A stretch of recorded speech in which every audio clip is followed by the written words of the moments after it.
ഇങ്ങനെ അടക്കി വച്ചപ്പോ നമ്മളപ്പോ ചിന്തിക്കുന്നില്ല. ഇന്ന് വിചിന്തനം ചെയ്തുകൊണ്ടൊന്ന് ചിന്തിച്ചു നോക്ക് പ്രിയപ്പെട്ട ഉമ്മ. മഹത്തുക്കൾ പറഞ്ഞതുപോലെ ഹസിബൂ ഖബ്ല അൻ തുഹാസബൂ. നാളെ നിങ്ങളെ വിചാരണ ചെയ്യുന്നതിന് മുമ്പ് സ്വയം ഒന്ന് വിചാരണ ചെയ്തു നോക്ക്. എത്രത്തോളമാണ് നാം അല്ലാഹുവിലേക്ക് അടുത്തിട്ടുള്ളത് എന്ന് നമ്മളൊന്ന് ചിന്തിച്ചു നോക്കണം. നമ്മളുമായി ബന്ധപ്പെട്ട പല കാര്യങ്ങൾക്കും നമ്മൾ നമ്മുടെ സമ്പത്തിനെ ചെലവഴിക്കുമ്പോ ഉടമസ്ഥനായ അല്ലാഹുവിലേക്ക് ഒരാവശ്യം പറയുമ്പോ നമ്മുടെ പക്കൽ സമ്പത്തില്ലാത്തത് എന്താണ്? എന്തുകൊണ്ടാണ് നമ്മൾ നമ്മുടെ സമ്പത്തിനെ എടുത്തു വെക്കുന്നത്?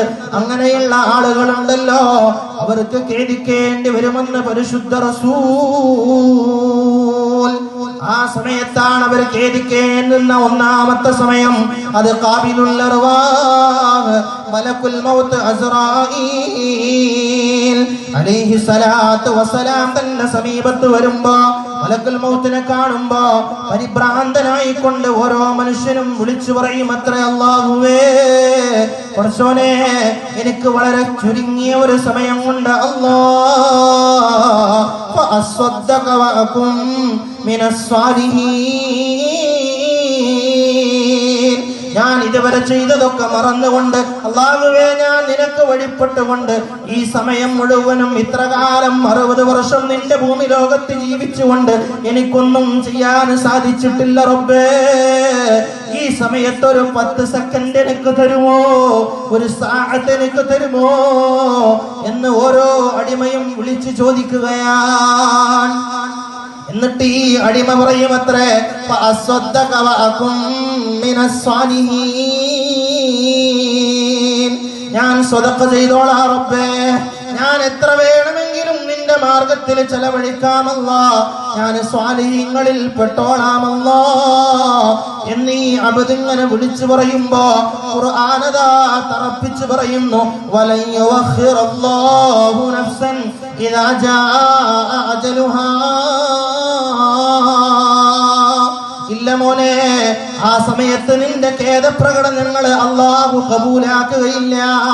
ആ സമയത്ത് നിനക്ക് ഒരു സെക്കൻഡ് പോലും അല്ലാഹു റബ്ബുൽ ഇസ്സത്ത് നിനക്ക് വിട്ടുതരുകയില്ലെന്ന് പരിശുദ്ധ ഖുർആൻ.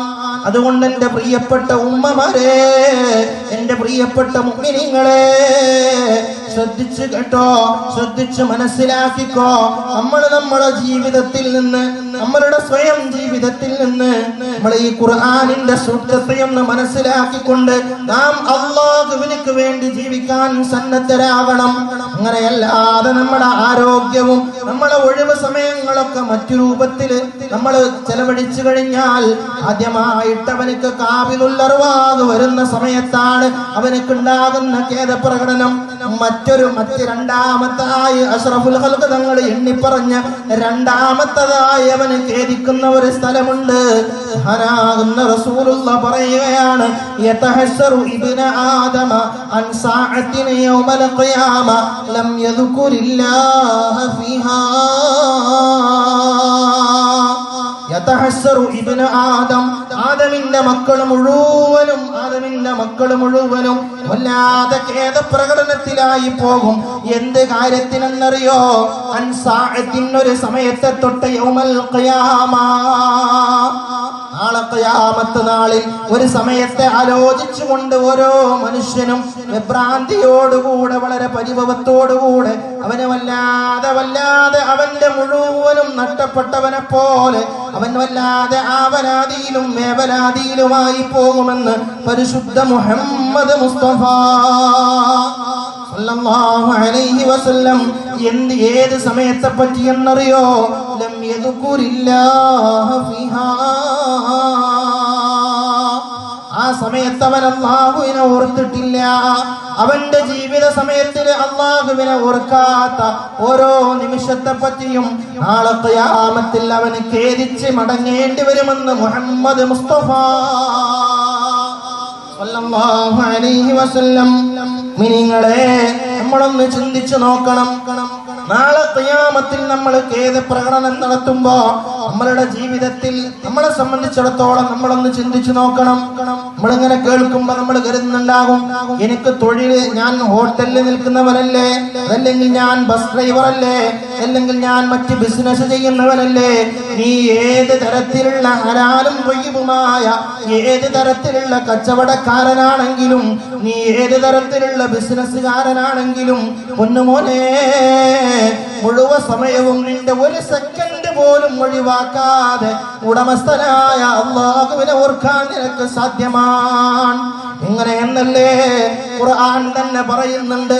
ഖുർആൻ തന്നെ ആവർത്തിച്ച് ഖുർആൻ പറയുന്നുണ്ട്, റിജാലുന ലാ തുൽഹീഹിം തിജാറത്തുൻ വലാ ബൈഉൻ അൻ ദിക്രില്ലാഹ് وإقام الصلاة وإيتاء الزكاة يخافون يوما تتقلب فيه القلوب والأبصار. ഖുർആൻ എടുത്തുകൊണ്ട് ഖുർആൻ പറയുകയാണ്, റിജാലുൻ, ചില ആൺകുട്ടികളുണ്ട്, ചില ചുണക്കുട്ടന്മാരുണ്ട്. അവരുടെ പ്രത്യേകത എന്തെന്നറിയോ മുഅ്മിനേ? ലാ തുൽഹീഹിം തിജാറത്തുൻ വലാ ബൈഅ, ലാ തുൽഹീഹിം, അവര് അശ്രദ്ധവാന്മാരാവുകയില്ല,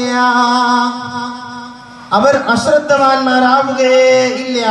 ഹിജാറത്തുൻ വലാ ബൈഉൻ അൻ ദിക്രില്ലാഹ്, അവൻ എത്ര വലിയ കച്ചവടം ചെയ്യുകയാണെങ്കിലും, എത്ര വലിയ ഏറ്റവും വലിയ കച്ചവടം തന്നെ, അവൻ ബിസിനസ് തന്നെ, വലിയ മാളുകൾ നടത്തുന്നവനായാലും ശരി, അവൻ അല്ലാഹുവിന്റെ സ്മരണയിൽ, അല്ലാഹുവിനെ ഓർക്കുന്ന കാര്യത്തിൽ അവനക്ക് യാതൊരുവിധ വിട്ടുവീഴ്ചയുമില്ലെന്ന് പരിശുദ്ധ ഖുർആൻ. അങ്ങനത്തെ ചില ആൺകുട്ടികളുണ്ട്. അവര് നാളെ ഖിയാമത്ത് നാളിൽ അല്ലാഹു അവർക്ക് കൊടുക്കുന്ന പ്രതിഫലം വല്ലാത്ത പ്രതിഫലമാണ്. പരിശുദ്ധ റസൂലുള്ളാഹി പറയുന്നുണ്ട്, അങ്ങനത്തെ